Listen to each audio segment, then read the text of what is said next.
Grania Michel, welcome to Acquiring Minds. Will Smith, thank you very much. Grania, yours was an unconventional path into buying businesses. I recall the words ass backwards from our pre-call.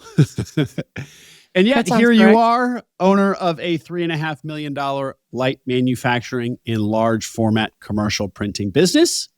Let's get into it. Grania, fill in the blanks there. Say more about this unconventional background, please. I do not have an MBA. I suppose we could start there. I actually had spent 12 years prior to coming back in 2020 in Ecuador, working for family businesses, although not my family, my former spouse's family, running commercial bakeries, running an incredible construction remodeling project of a 182-room hotel, which was an absolute pleasure and also complete chaos at all times. So when I returned to the United States, I had to find something new to do, if you will. I found myself with 5-year-old triplets and no current working experience since they were born. And when I asked myself, what was I going to do now? I thought maybe I would go into commercial real estate. And here in Miami, anybody who's in it knows that that is quite a difficult path to take. And when my current partner suggested that I look into this website, you may have heard of it, bizbuysell.com. I thought, well, that's a crazy idea. I have to do that now. Great. And that is how I ass backwards ended up in this chair. Couple things. So while that is unconventional and maybe doesn't seem like the most natural path into buying a business, in fact, there was a big Spanish language component to that background, which we're going to hear. You're We're right. hear that how that's relevant, and it sounds like you were running small businesses, basically. Yes. Operationally heavy. So, do you feel like that is actually that you're leaning on the years of experience that you built in Ecuador doing that now? When I reflect on it, when I have my moments of self-doubt, I do look back and go, wait, I have all the skills. I have all the tools in the toolbox from that experience. So absolutely, it was definitely a huge leg up in taking on this role, which is just figure it out. Yeah. Yeah. And the just figure it out thing, that's a reference to your in-laws. Say more. It is. It's a massive compliment. My former in-laws, they're an incredible family. They built, I could spend all day talking about what this family has built based on a foundational attitude of what they call garshaw it, which effectively means figure it out and get it done. And what are the words you're saying? Garshaw it. Is that another language? Does that mean something? Am I not catching a reference?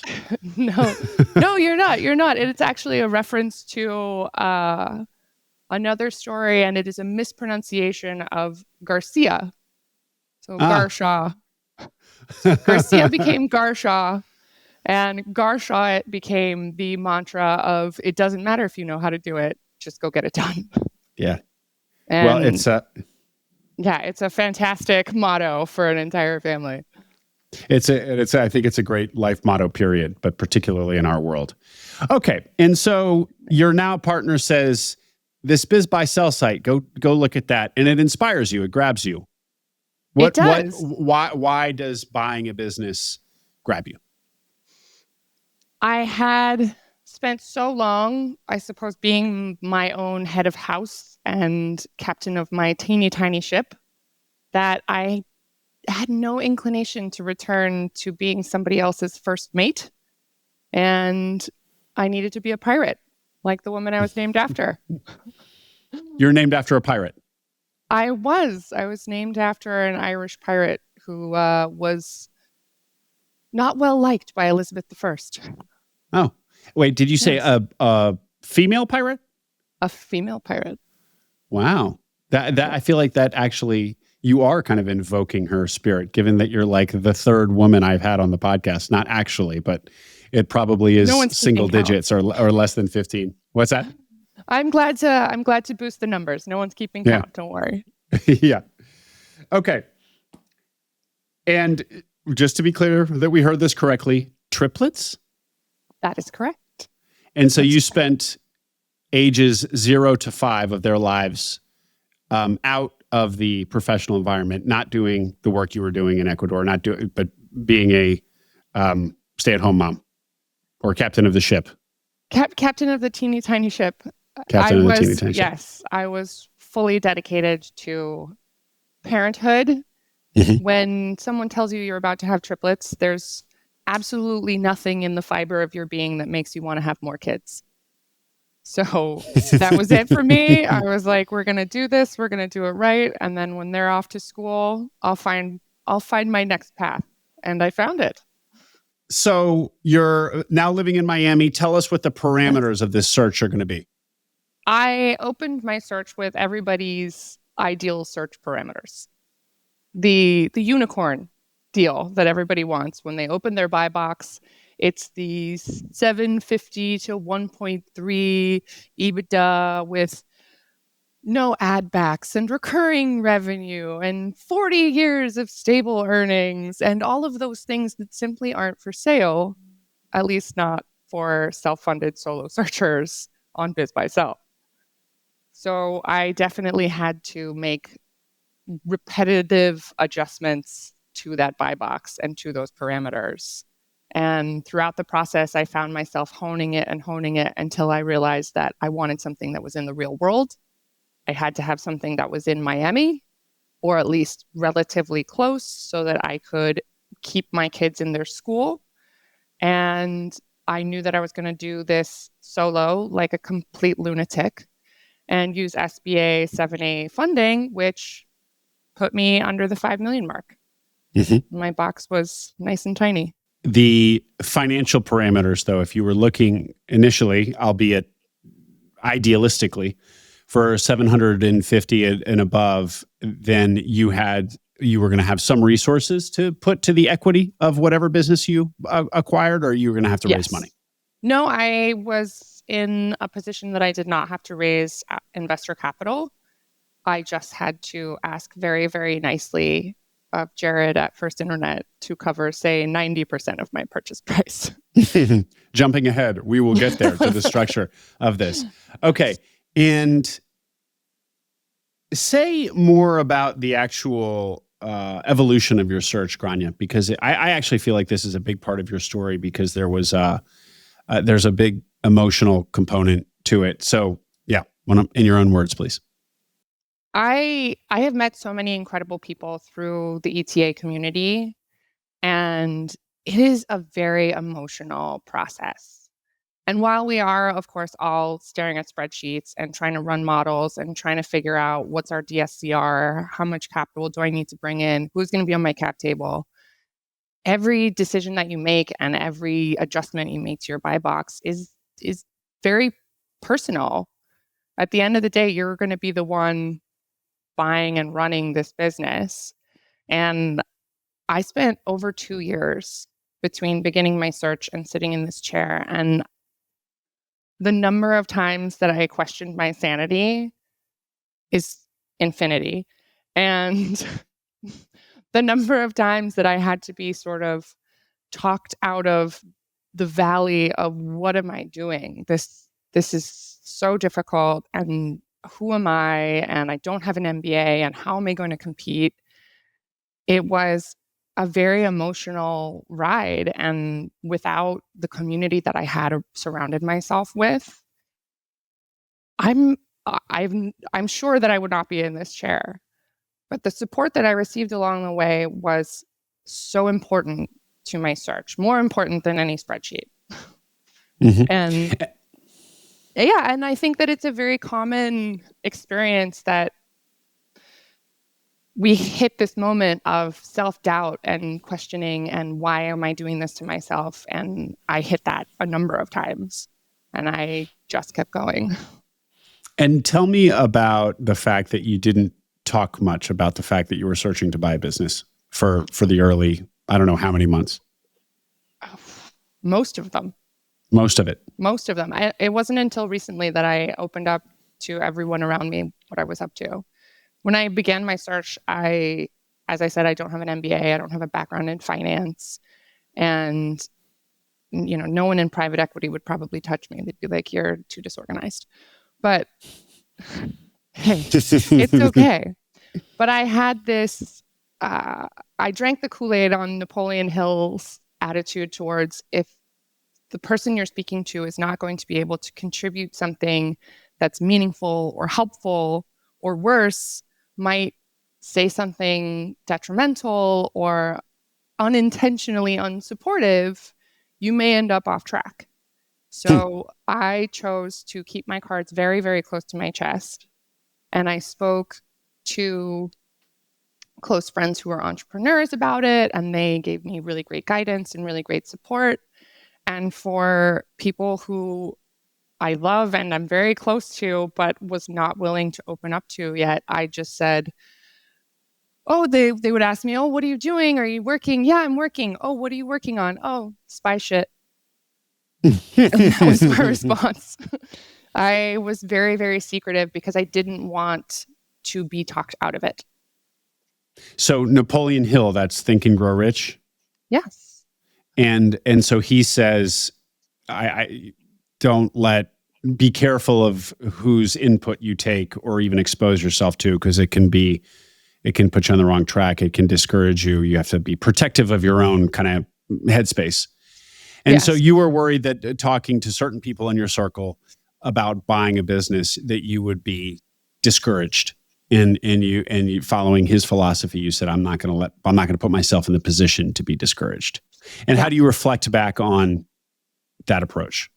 Well, I hadn't yet found you. I was just early in my listening to Acquiring Minds days. I had only just finished reading the Bible and was halfway through the HBR guide. So once I gained that confidence and once I'd been through the reps and I could sit on a seller call and talk to someone who's owned and built their business for 30 years and really and truly believe I was ready to take that baton, I wasn't ready to tell everybody in my life that was what I was doing. Yeah. Well, I think that is rational and fair. Do you look back on it though as like a misstep? Like maybe you should have talked about it loudly, because actually it's funny. My Monday interview with Brian Hartman, Brian has this philosophy where, like, if he says he's going to do something out loud with an audience, it might be his family, or he made a joke about actually doing it on the podcast, then he has to follow through with it, because he's now put himself in the position where otherwise he's somebody who talks and doesn't deliver. So it's a high stakes game. But anyway, it's the opposite kind of approach to things. Don't talk, deliver nothing. Yeah, exactly. Exactly. Perfect. Exactly. And yet you still did it. So whatever you did, it seemed to work. But no, I'm curious. Do you think that there's something to having it? Like, should you have talked about it more openly earlier, or it was fine the way you approached it? And the reason I'm pressing on this is just because I suspect there are people listening who are searching on the quiet and not letting their circles know for the same reason. I will say that in the very beginning, while I was still learning, it was important to keep that close to my chest. However, I was too quiet about it for far too long.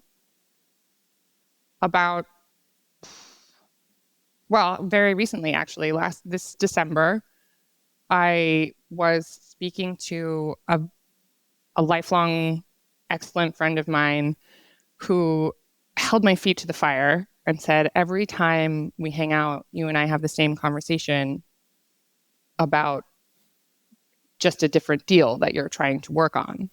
And what is it going to take for you to close a deal? And something snapped in my head. And I thought, I just have to tell everybody that this is what I'm doing and overturn every single possible rock, which means I have to expose that part that I wanted to keep secret.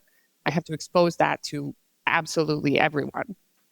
And once I kind of took on that identity and I didn't hide behind my like secret spy shit, I found an enormous shift happened. And I was just like hitting the ground running, sending offers, sending LOIs, like absolutely changed my mindset to I can do it. I just don't know when, to I'm going to do it and it's going to happen now. Wow. So telling everybody about it wasn't necessarily because all of a sudden your network started, assisting and like bringing you deal flow or something. But what it did do is it totally shifted your own, as you said, it shifted your mindset, which is a big part of any success in life, really. And so it just kicks you into another gear. And that's so interesting. And so in fact, having been furtive about all this, was more, it was just an indication of a lack of like commitment to getting it done, maybe. Anyway, I don't mean to belabor it, but so you Are have you this saying friend I can't do this well? No. I just love that there was a switch that was flipped because yes. So that's the other part of the search that I wanted to highlight, and here we are. So this friend says, what would it take for you to, buy in 4 months and for us to stop talking about your latest deal that you're interested in? Yes. And you started telling everybody. And so what were the other things what was the answer to that question? What else changed? The answer to that question became more of the cadence of offers I was sending. That was the real lead indicator that changed. How many LOIs you were sending out? Initially, 1 a month, maybe. And I would belabor these LOIs. And then, oh no, I have to speed this up. It would go to about a week. And once I had this conversation with my friend, I just gave myself the assignment. This needs to happen. This needs to be an everyday occurrence. You need to find something to make an offer. They don't have to like that offer. It just has to be, this is a business I can run. This is something that I want to do. And this is the number and the structure that I can do it with. And you did that. You sent an LOI a day. You started sending LOIs every day. Yeah. What changed? Did you get takers? Were they realistic offers? It depends who you ask. Yeah. Were they realistic expectations on right. the seller's part? Right. I like to do the upfront thinking, run it through my little calculator that I built and say, okay, given all of this information that I have, this is what I can offer. And on some of them, it was well under asking or a structure that was not to their liking or something that I'm sure tons of the listeners have heard. We don't want to work with SBA funding because there's this perpetual misconception that somehow the lender is what's going to be like the lag. That's never the case. It's always something else. But it is that misconception that, oh no, the bank is going to take forever. And, oh, we need to diligence this in 2 weeks. And you're like, I have no words. 2-week diligence. Goodbye. Great. So, and you had enough by the way, you were getting deals from Biz by Sell still? I mean, 100% exclusively brokered. Or elsewhere?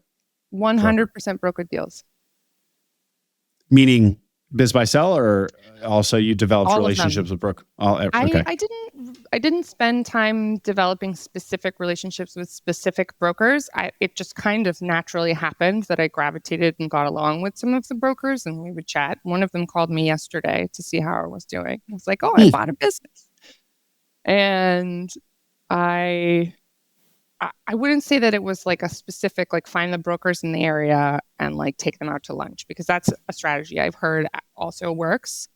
But more, I found that the kind of deals I wanted tended to live in certain brokerage houses, if you will.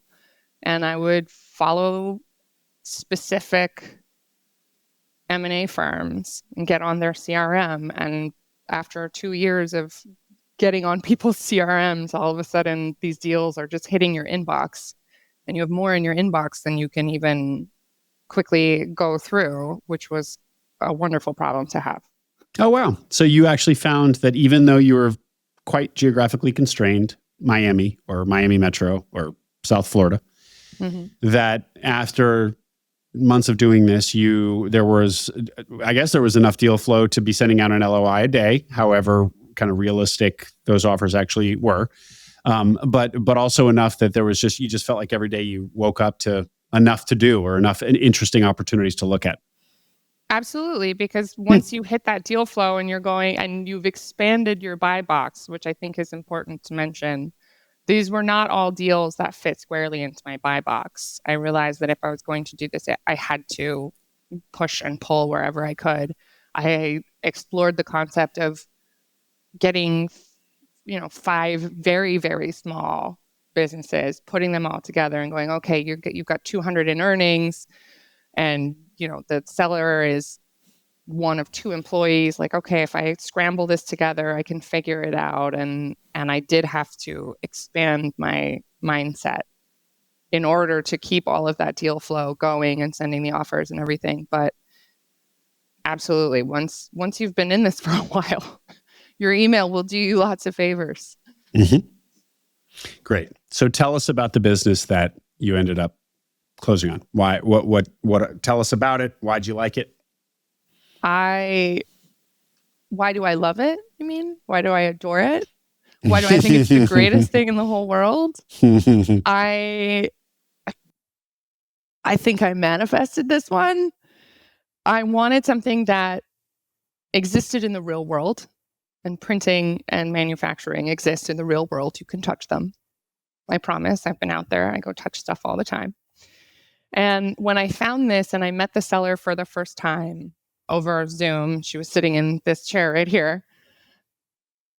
We realized that we had a connection from 20 years ago. She was one of my vendors 20 years ago, which was incredible. And I knew the reputation of this company. I knew they had a reputation for absolute excellence. And if you needed something high quality done, there was no question who you were going to call. So in a former life, in a former role 20 years ago, prior to living in Ecuador, back when you were in Miami, you were working somewhere and this was a vendor. That's such a coincidence. And now you're sitting in the same chair. And now I'm sitting in the same chair. Oh, I love that. Okay, great. So great reputation. Keep going. What else? Stellar reputation. The seller and I had a very good back and forth on the initial call.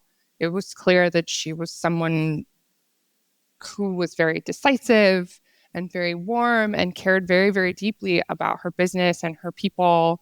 And my general manager and my business partner is her daughter. So it was imperative that for her that she find someone who she clicked with, who was going to really, truly steward the ship. And it was clear that our styles really matched very well. And she was a wonderful, wonderful person, which turns out still is. And we have a great relationship now to this day. We will going forward, I have no question. And this business it fit the buy box I had from day one. There was only a tiny bit of hair on it. Well, a tiny bit. You can't meet the GM until closing. I have in my notes here, quote unquote, all the hair. It's all the hair on it. It does. We can't meet the employees until closing. Which is not unusual. Not unusual, but still nerve-wracking when you're going through the process. Oh, sure. Customer concentration of 3 top clients that are phenomenal, but also have been working with this company for decades. So that kind of dialed that back down a little bit. Okay, all right, we're going to be okay. How much concentration are we talking, Grania? The numbers behind that. The top one for the year prior was 28%, the top client for 2024. Yeah. And when I went back in, it was a different client that was the top client. And then before that, it was a different client. And so I started to get a feel for, okay, this project-based revenue is, of course, very dependent on these client contracts. Well, contracts is not correct. There are no contracts. Clients returning to work with us. And I kind of got over that because this business is 80 years old. It's been through COVID. It's been through the changes in going from offset to digital, going from like, this is an actual printed photograph. This was like not digitally printed. And the evolution and the way that this company has done such an incredible job of adapting with the times, I kind of started to wrap my head around, this is how I see myself going forward. And Grania, what I said at the top, large format commercial printing and light manufacturing. Yes. Say more about exactly what it is this business does. We have really, really, really big printers. That's it. No, I'm kidding. I have a really small printer behind me too. And we do a lot of luxury retail travel displays, which is a long way of saying, if you've been in an airport in a duty free and you see a pop-up with products within the store, that had to be built. And we do a lot of builds just like that. We'll build a false wall. We'll build a canopy. We'll build a stand, a desk, a seat, a shelving unit, and we'll decorate it with all of the company logos and it'll so go I'm, in. I'm walking through duty free, and there's in the kind of the path as you walk through, because they usually for big duty frees, it's like the store is kind of in the middle of, it can be like in the middle of where you're walking. And so the store is on either side of you, and there's a stand of a rum company with like all kinds of interesting shelving and decoration.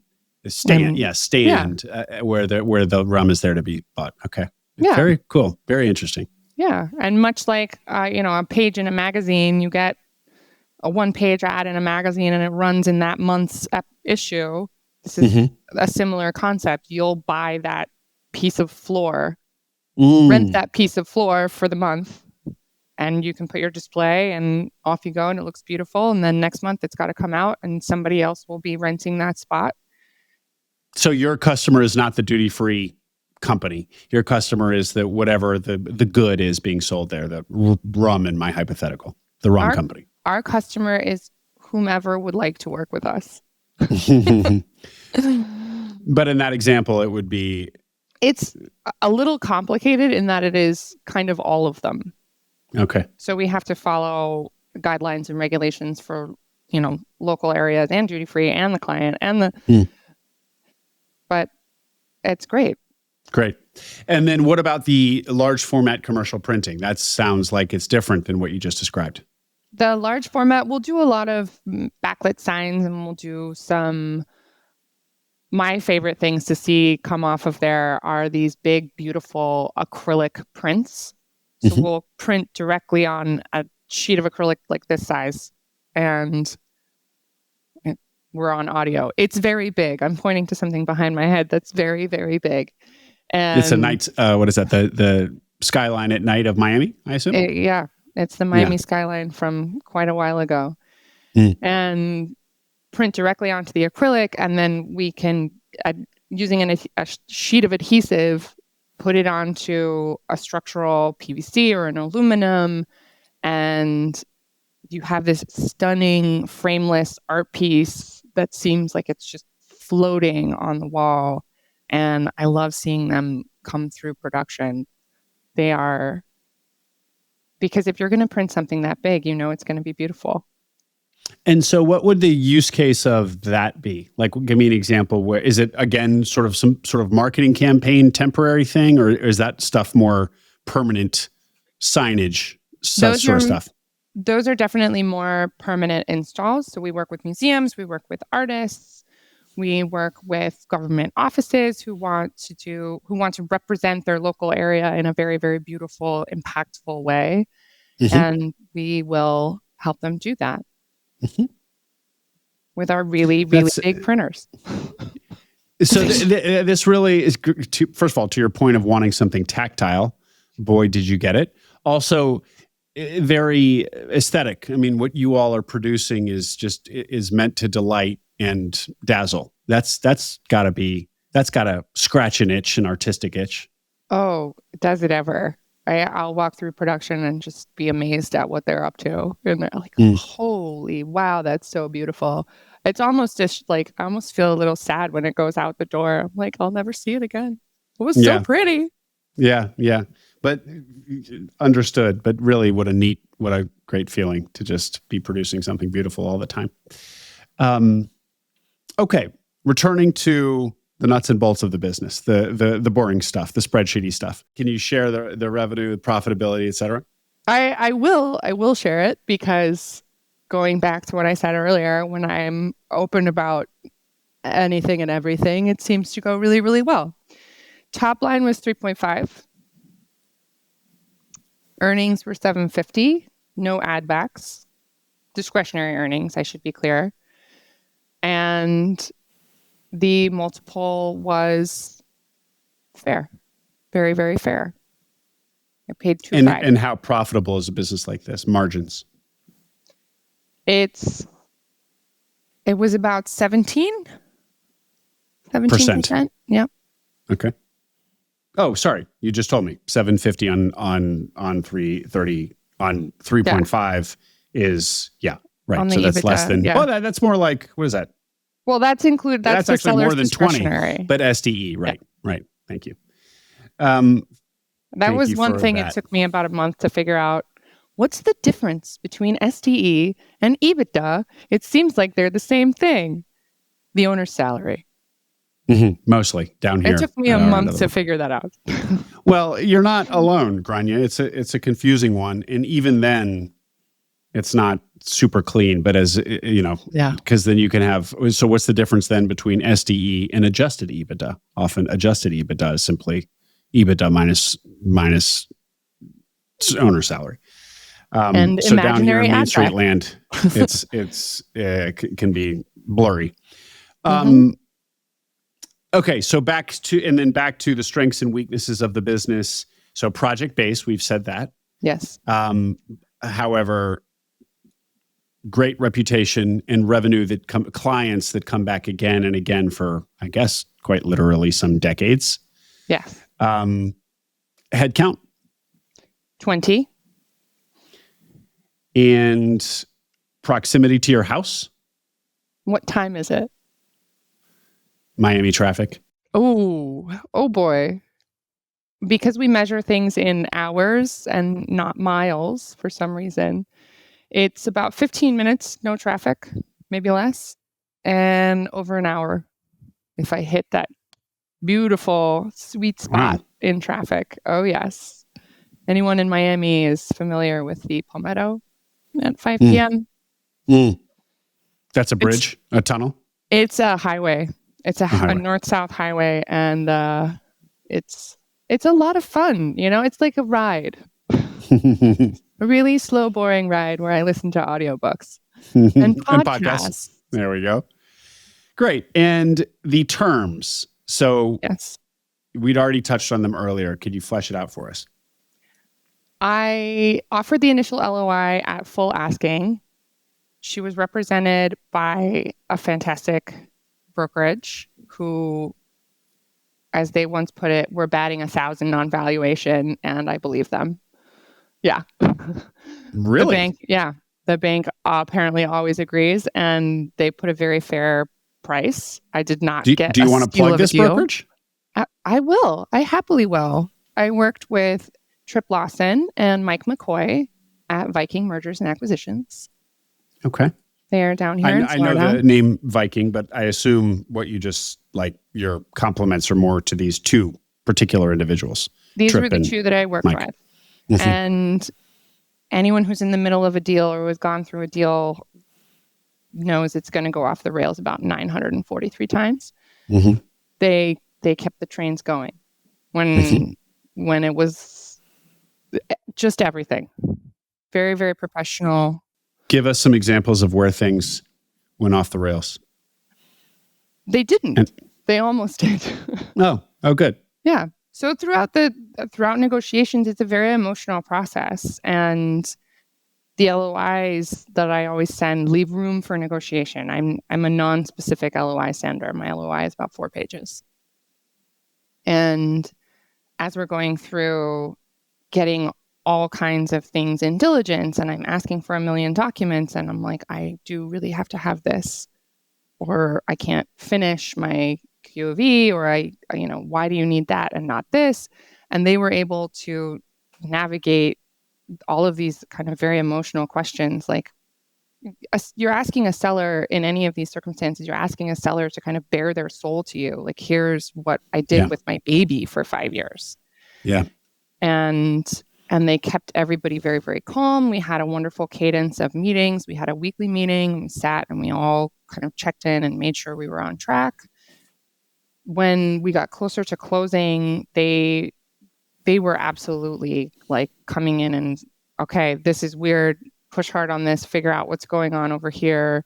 Or no, this is normal, and we need to make sure that like we just stay on track. And they did a fantastic job. My entire deal team were incredible. It sounds like they were really project managing this, which many brokers kind of, that's probably should be their role. And certainly as you move up market, bankers are absolutely project managing a deal. But you don't see that a lot, frankly, down at this end of the market.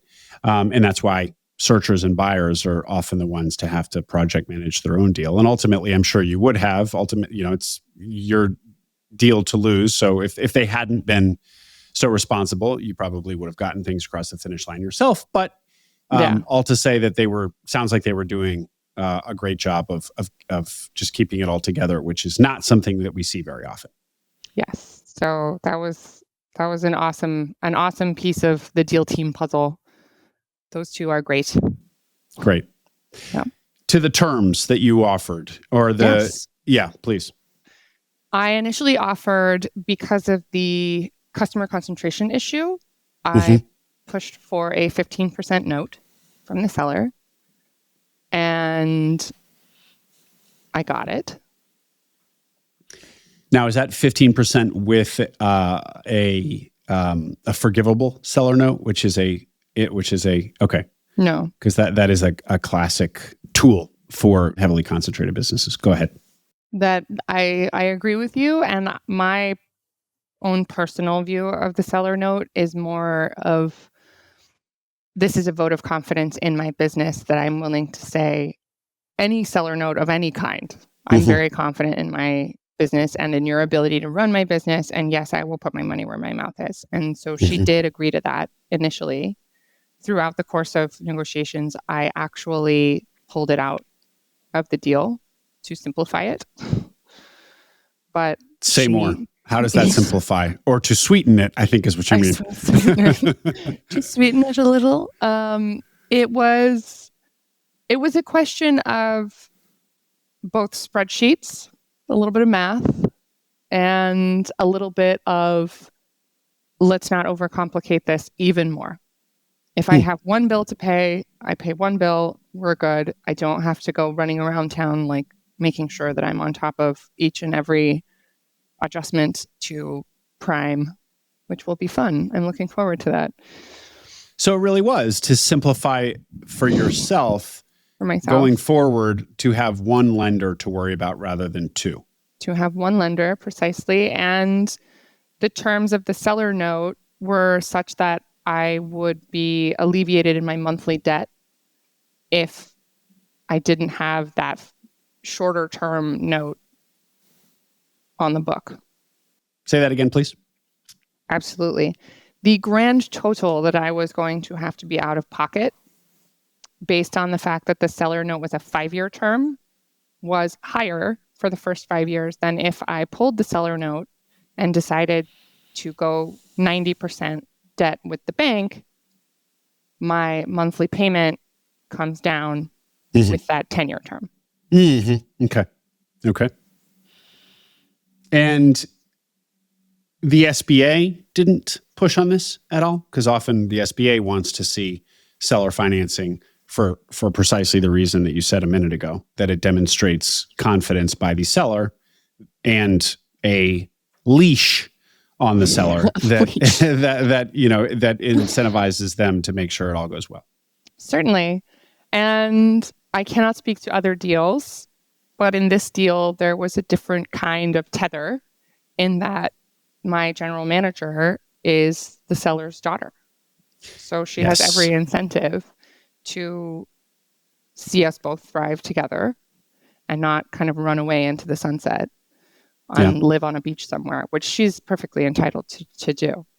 But she's been nothing but helpful the entire time. She's been absolutely supportive through this whole transition. And the solution, where there was no seller note, I took on the general manager as a partner with under 20% equity, so she owes no personal guarantee.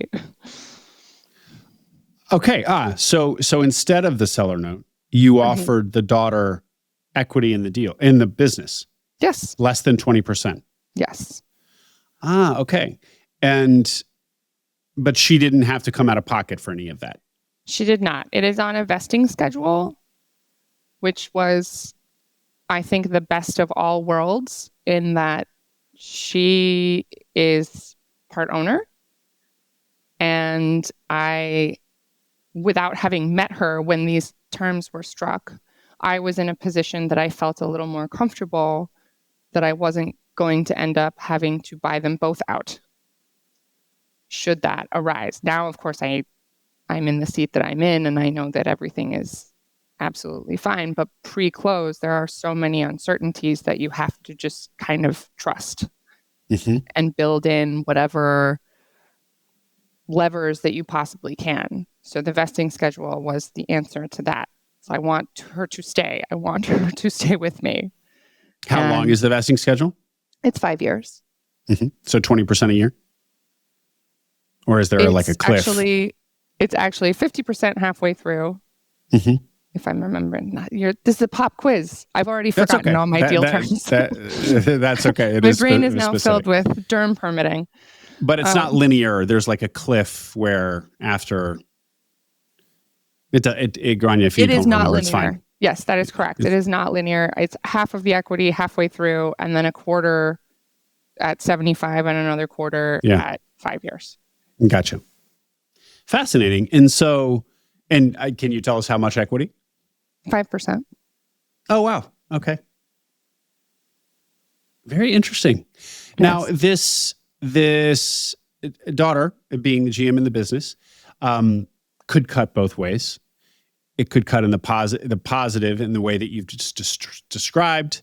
Mom, seller, incentivized to have this transition work so that her daughter continues to thrive in the business. On the other hand, we've heard countless examples where family member in the business post-transaction there's drama, there's complications, there's ambiguity, emotions, etc. It's somehow less clean or could be. Did you? I guess you considered that, and as you just said, some things you're just going to have to trust go well. But maybe address that. I have been listening to so many people who came before me and all of these experiences and all of your episodes and all of the things that can go right and wrong and sideways and turn purple without you knowing what's going on. But there is a recurring theme that 9 times out of 10, there's a way forward and you'll find it. The kind of personality that gravitates towards the ETA space is the kind of personality that just goes, fuck it, let's garshaw it. Like, let's just figure it out.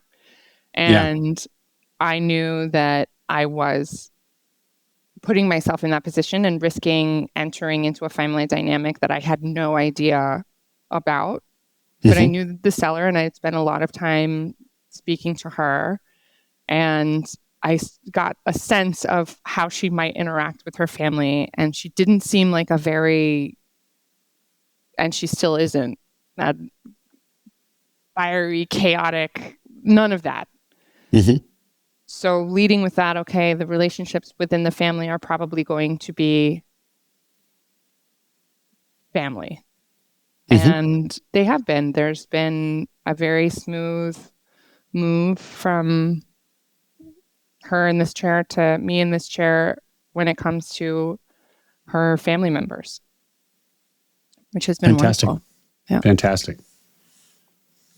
Garshot. You Garshot it. Garshot. You mentioned to me on the pre-call the works in is it process or progress? I feel like I see it both ways. The whip. The whip. Because this is such a heavy project-based company, and I did not buy the AR, we made the decision to divide the work in progress, the revenue for the work in progress, because there are some jobs that are huge that were almost complete when I walked in the door, and they won't be billed until later down the line. So we created a structure where each job was allocated a percentage of termination, and then the revenue would be allocated accordingly. Can you walk through an example or a hypothetical? Absolutely. Hypothetically, you got an order for 1,000 widgets, and you're the seller, and you've made 500 of those widgets on closing day. And now, post-closing day, I'm going to come in, I'm going to finish up the order for the outstanding 500 widgets and get it to the client. The client now is only going to pay one invoice, but each of us have contributed 50% of the AP. Therefore, we're going to split the AR when it comes in.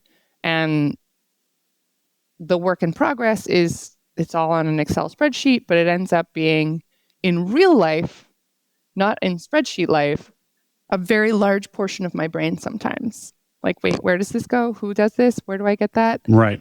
And which job did that go to? And these are all combined. And how do we divide this one up? And right.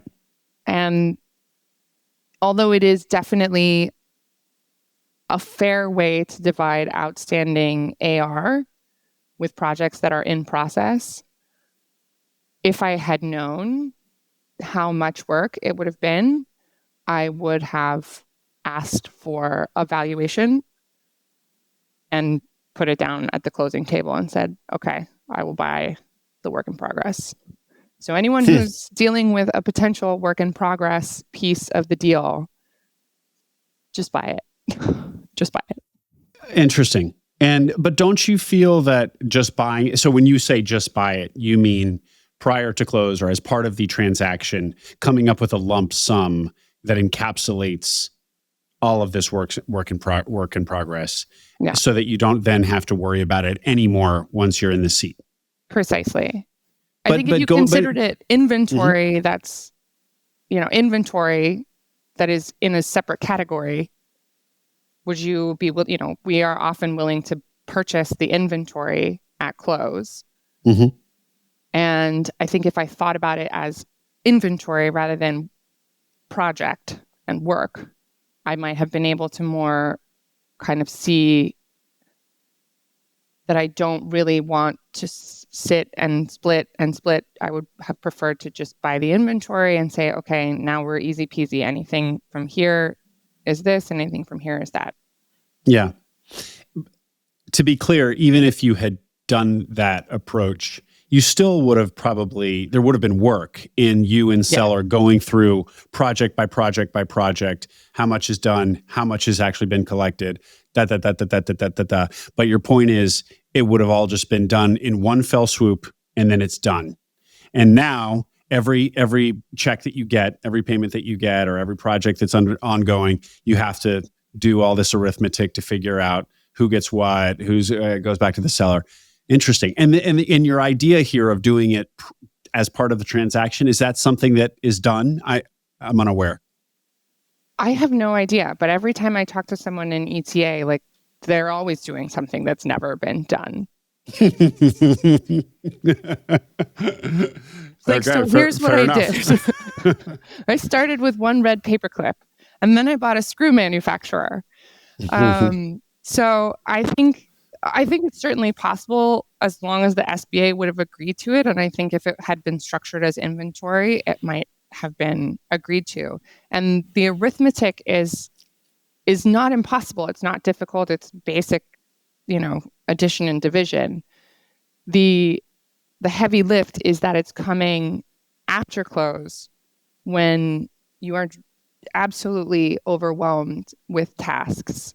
And so anytime you can pull a task to a pre-close rather than a post-close, that's the move.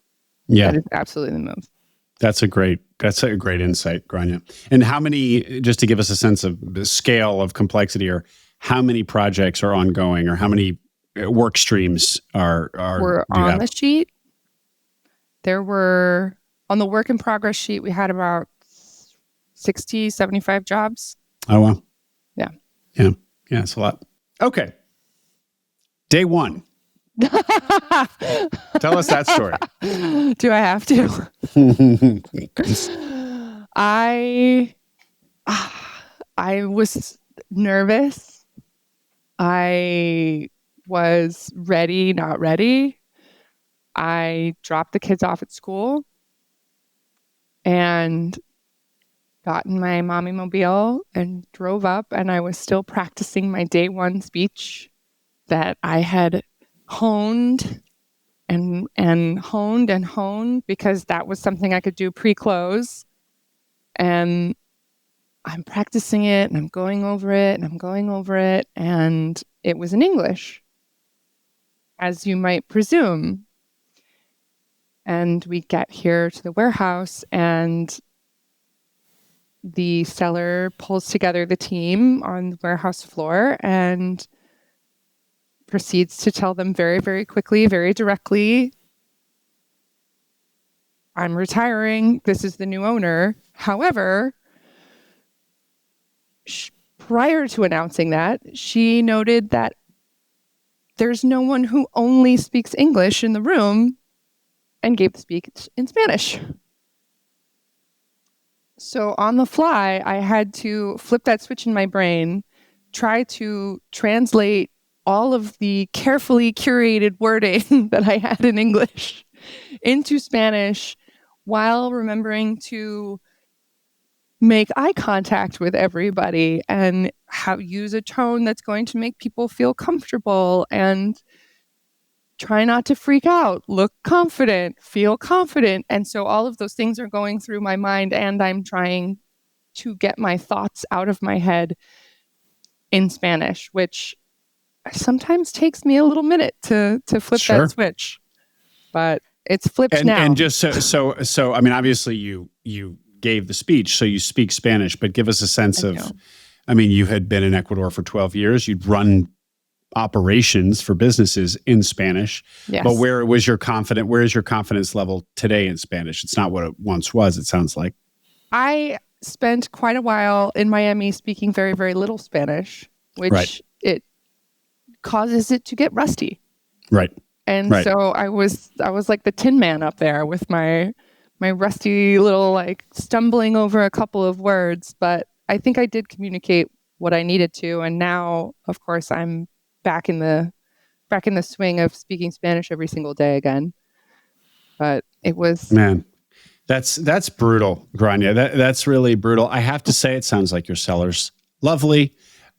Sorry, daughter, if you're hearing this, but it does not seem very gracious of her to have sprung that on you. Did she not foresee what this was going to, the position it was going to put you in, or did she know your background and just assume you could speak fluent Spanish? She knew. So she thought it would just be fine. It would just be like, oh, I'll switch over. And to be fair, it was on me to have written it in both languages. But it just ended up being one of those things that I stressed myself out about, much like sending the first LOI. You're going to overstress it. You're going to freak out. You're going to overthink it. And by the time you finally send it, they're already at the closing table. But yeah, I had spent so much time and energy trying to find the perfect words for the speech. And then I was just like, well, here went that. And proceeded with my first day of one-on-ones with all of our employees. And I nice to meet you. I'm a total stranger. What can I do to convince you that I want to join And so this did you team?" have these interviews in English or Yes. in Spanish? Mostly In in English. Spanish. Mostly in Oh, Spanish. mostly in Spanish. Yeah. So are you running this business in Spanish? What's the story there? In production, it's Spanish. With graphics, it's both. With the office, it's English. With the clients, it's 80-20 English. With some of the vendors, That's it's like the most 80-20. Miami thing I've ever Yeah. heard. It's basically Spanglish. Yes, I had to send a wire transfer today at the bank, and that was the language that we chose, Spanglish. Great. Anything else to say about the transition other than that trial by fire? How'd you go when you met the daughter for the first time? I'm going to be very honest. I haven't even told her this yet, so it doesn't matter if this is the first time she hears it. I met her and her mother, the seller, who I had then spent all afternoon at the closing table signing a 4-inch thick stack of documents with in front of a notary, laughing. And I go to dinner and she's sitting there with her daughter, and I make eye contact with her daughter, and the first words that pop into my head, "Oh my God, I love her." Referring to the mom. Referring to the GM. Oh. Yes. The first time I saw Jess, I was like, "Oh my God, I love her." Oh. And we worked really, nice. really well together. Yeah, I was like, "She's awesome." Oh, good. That was probably super a big cool. relief. Imagine you had a lot of anxiety going into that dinner or meeting the seller's daughter. I did. I had a lot of anxiety through the whole thing, and I think my deal team kept me sane. You had said you had a great deal team. You've mentioned a couple. Plug everybody that you're happy with. And what if I'm not happy with them? I'm just kidding. Well, let's not do that. Don't say anything. Well, I mean, absolutely, I would love to send a plug in no particular order. Just because I was thinking about the contract, I worked with Joe Spina and Taylor Gorman at Cullen and Dykman, and attorneys. They are attorneys. They are amazing. I brag about them all the time. I told Taylor that on the next deal I do, I'm going to delegate her as my business advisor as well, and just ask her to come to me with a finished contract. Like, go girl, you got this. And fantastic. I worked with Appletree for my QOV. They weren't my first QOV, but they were my favorite QOV. I really enjoyed that. I worked with Nuco Risk. Who knew that insurance would be so much fun? That's Josh Richmond. That is Josh Richmond. And Appletree is Patrick Dichter. How did you know? A two-time guest. Yes, absolutely. And of course, the incredible Aspen HR, Mark Sinatra. Gotta toss them in there. They're great. I daily bother someone in that organization. Hi, I screwed something up. Can you please help me? And so full disclosure, of course, Mark and Aspen HR are sponsors. What an HR outsourced or a PEO or outsourced HR firm does is probably the least clear of all of the various service providers and vendors in this space. What exactly, when you say you call them every day, what are they doing? What kind of questions are you calling with? Just anything related to people in the organization sort of thing? It started with just complete deer in the headlights for everything. Okay, here we have to set everybody up with their insurance plan. And these are the insurance plans that we're going to offer them. Okay, cool. What do I need to know about these? Oh, someone has a question. Okay.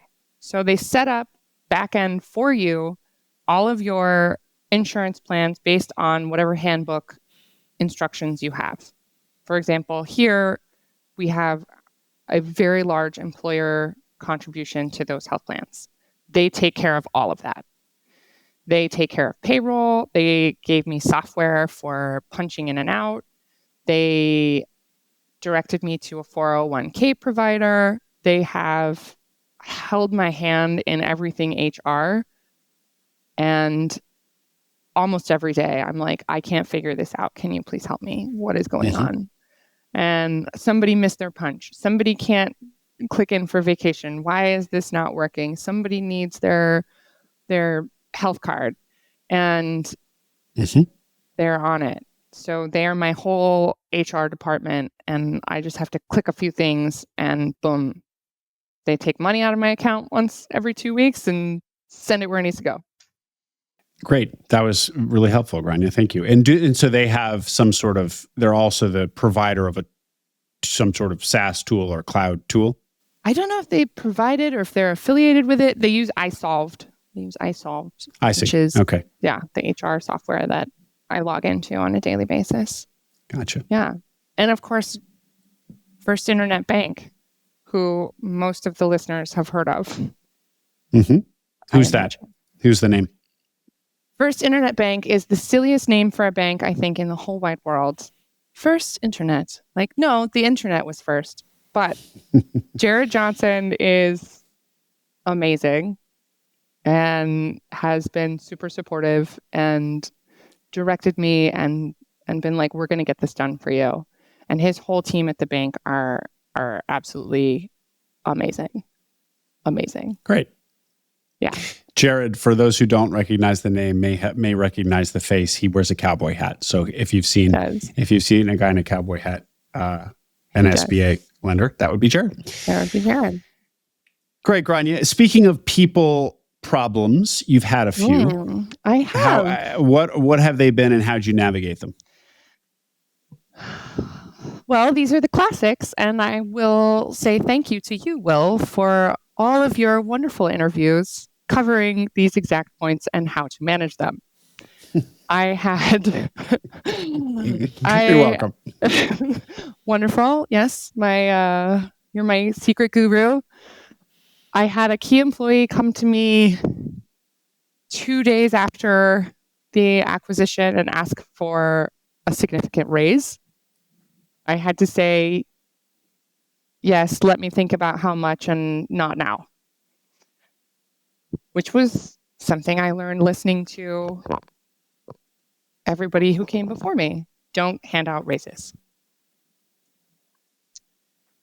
Then a couple of weeks later, we had another key employee decide he wanted to quit. He wanted to start his own business. We wish him absolutely all the best. Boom, key employee out the door, 2 weeks in. Honestly, trying not to cry in my office, there's too many windows. There's a few things I'm not supposed to do, and losing key employees is one of them. I did that. I also didn't cry. Pretty proud of that. Good. Do you blame yourself for losing this person? It sounds like they were just using the opportunity of a turnover to pursue something they had cooking for a while, or had been contemplating for a while.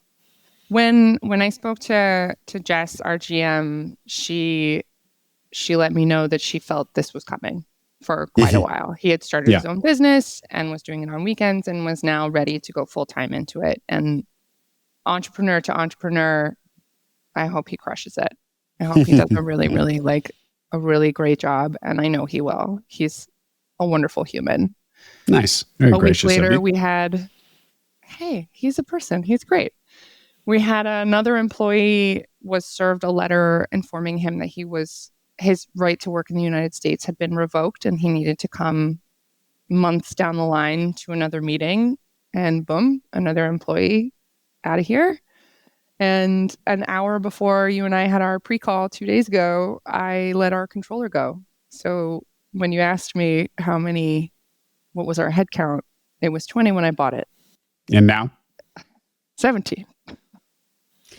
Letting the controller go. Now that one seems like it was probably the most difficult of all of these. I mean, well, I guess it depends on how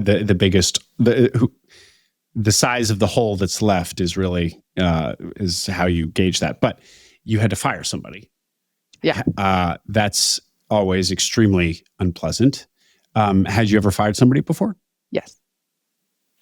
And okay. How do you want? Is there anything to say about this for the audience, or other than it sucks? Anything more than that, really? Firing people in general sucks. It sucks to get fired. It sucks a little less to fire people.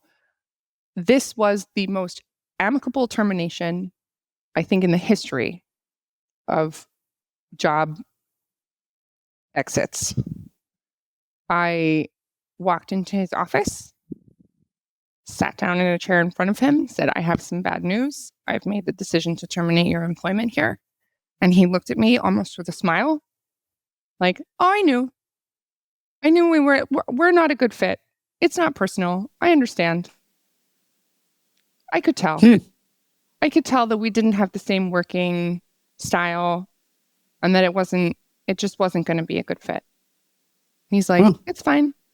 Let me just finish doing what I'm doing and I'll head out." And he did just that. I think How honestly, long had he been at the company? This was another one that goes back to a recurring ETA theme. He had been with the company only a few months because when the seller announced to her previous controller that she was going to sell the company, he left. And this was his replacement. Okay. And I do, obviously as the buyers, we want to meet people. We want to know what we're getting. What are we buying? We want to look under the hood. And then there's the other side of it. One of her very long-term close employees, upon hearing of the sale, decided to leave. And so it's a real concern. It really does happen. He had been here only a few months to replace the previous controller. And I think he's going to find a great fit somewhere else. Lovely human being. Well, but no, it's a good call out, Grania, that the previous controller left when he heard about the sale of the business. This is why, as much as buyers, we want to meet with the team before the transaction and to de-risk as much as we can vis-a-vis the employees. We are sensitive to the risks that the seller is putting themselves in by allowing that, which is why they rarely do. Yep. You had said that this business was doing 750 in SDE. Now your SBA loan is going to take half-ish of that. That leaves 375. How much are you paying yourself?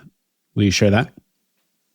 Wow, Will, you're just asking me all the questions. We're talking about spreadsheets and numbers.